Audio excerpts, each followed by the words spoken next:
Okay, let's go.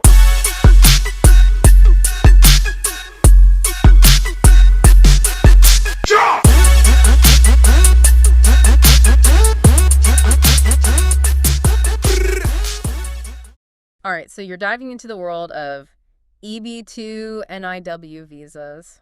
Well, more specifically, that exceptional ability criteria. It's a fascinating area, really. You're not necessarily claiming to be the absolute top in your field. Right, not quite extraordinary ability territory. Exactly. But it's still a pretty high bar to clear.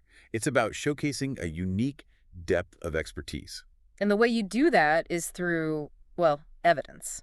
And that's what we're breaking down today, the 7 categories USCIS actually looks at. And trust me, some of these might surprise you. Oh, absolutely. It's not always as straightforward as people think.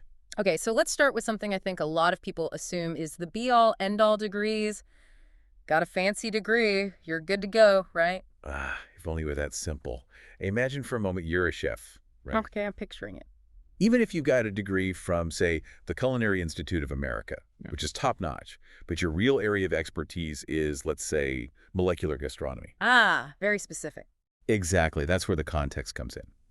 You want to emphasize how that degree, along with any other training, research, awards, all of it, ties into that very specific niche where your abilities truly stand out. So it's not just the what, it's the how it all connects to your exceptional ability. It's all about painting that picture.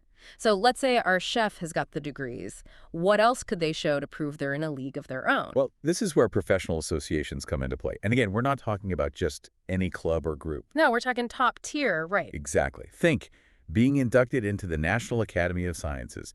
You don't just apply and get in. These are highly selective organizations. They have rigorous standards, nomination processes often, peer reviews. Right. It's about demonstrating a sustained and impactful contribution to your field. So simply being a member speaks volumes. It's like a stamp of approval from the best in the business. Okay, so we've got degrees, we've got elite associations. What about something a little more tangible, like publications? Now, that's a big one, especially in today's world where everyone's got a blog or an online presence. Right. Everyone's a writer these days, it seems. Exactly. But when we're talking about exceptional ability, the bar is higher. We're talking peer-reviewed journal articles, major trade publications, things like that. The kind of stuff that goes through rigorous scrutiny by other experts in your field, right? You got it. That's the gold standard because it demonstrates not just your ability to write, but to conduct meaningful research, present your findings, and have it all vetted by the best in the field. So it's not just writing, it's being recognized for your contributions to knowledge in your field. Okay, so we've covered quite a bit of ground already, but we've still got more categories to uncover, so stay tuned. So it seems like it's not enough to simply check these boxes like degrees, publications, etc. It's about how you present those achievements, right? You nailed it. It's all about context, like telling a story, building a case. You're saying to USCIS, look, this is why I'm exceptional. And how do you do that? Give us an example. Let's go back to our chef. What was his name? Chef Lee, right. So he's got his degrees, his memberships, his publications, the whole 9 yards. He's got it all. But it's not just about listing those things. Let's take the publications, for example. Instead of just saying, I published in this journal, he can talk about the journal's impact factor, how often his work is cited by other researchers. Oh, I see. So he's proving that people are actually reading and using his work out there in the real world. Exactly. And it's not just name dropping. He can explain what those citations mean, how his research is pushing the boundaries of molecular gastronomy, maybe even inspiring other chefs. So it's about weaving a narrative, connecting the dots, and showing the ripple effect of his work. Exactly. And that same principle applies to his other accomplishments, too. When he's talking about those exclusive culinary societies he's a member of, he can mention how tough it was to get in, who nominated him. So those memberships become even more impressive because we understand the weight they carry. Exactly. It adds credibility to his claims. And the same goes for his degrees. He can talk about graduating top of his class, any special awards or recognition he received. So he's not just saying, I went to a good school. He's saying, I excelled at every step. It all paints a much more vivid picture of his journey.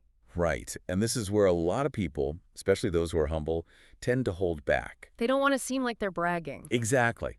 But this is not the time for modesty. You have to own your accomplishments, show USCIS why you deserve this visa. It's about showcasing what makes you stand out from the crowd. Right. And at the end of the day, it's about convincing USCIS that you're not just coming to the U.S. for a job, but to contribute something truly special, something that benefits American society. It's about highlighting your potential to make a real difference. You got it. Think of it as a win-win. You get to pursue your dreams and share your talents, and the U.S. benefits from your expertise. Everyone wins. I love that. Now let's get into the nitty-gritty of presenting all this amazing evidence, because it's not just about what you have, it's about how you present it. Oh, absolutely. You can have the most impressive accomplishments in the world, but if they're presented in a disorganized, jumbled mess, That's all for nothing. well, maybe not nothing, but you're definitely not doing yourself any favors. So how do we avoid that? What does a well-organized, impactful application look like? It's like handing someone a tangled up string of Christmas lights. They're not going to want to untangle that mess, no matter how pretty the lights might be. A perfect analogy. A well-organized application, on the other hand, is like a breath of fresh air. It shows you've put thought into it, making it easy for USCIS to follow your journey. So what's a good way to approach this? Like, are we talking color-coded folders, different sections? Think of it like writing a compelling report. A clear table of contents, labeled exhibits, maybe even a concise executive summary at the beginning.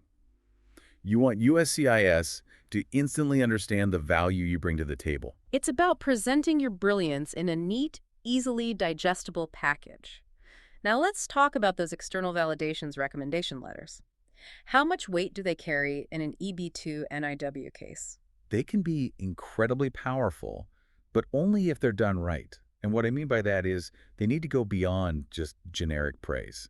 So none of that, oh, they're a hard worker stuff. Right. We want specifics, Yeah. letters from people who can actually speak to your exceptional ability because they've seen it firsthand, they've been impacted by your work. So for our chef, Chef Lee, this could be a renowned food critic who's followed his journey, right? Exactly. Someone who can say, I've tasted his food, I've seen his techniques, and I can confidently say he's operating at an exceptional level. It's like having a front row seat to your brilliance and then turning to the audience and saying, this is what exceptional looks like. Exactly. And that's what makes those letters so impactful.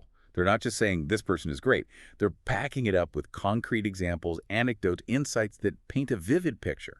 They're your cheerleaders, but with PhDs in your field.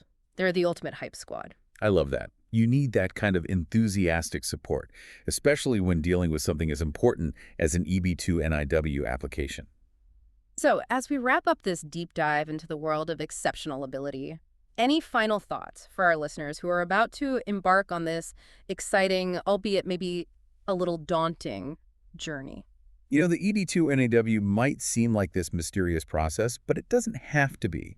Arm yourself with the right knowledge. Understand what USCIS is looking for. Don't be afraid to really own your accomplishments, to showcase your brilliance. Exactly. This is your time to shine.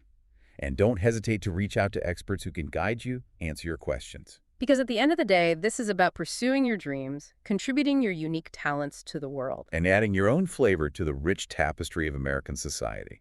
So, as you gather your evidence, think about the unique aspects of your journey we haven't even touched upon today. What makes your story stand out? Yeah. What are those hidden gems you can highlight? Because exceptional ability comes in many forms, and it's waiting to be discovered. This has been a fantastic deep dive, but remember, this is just the beginning of your exploration. Until next time, keep pushing those boundaries and never be afraid to chase those extraordinary dreams.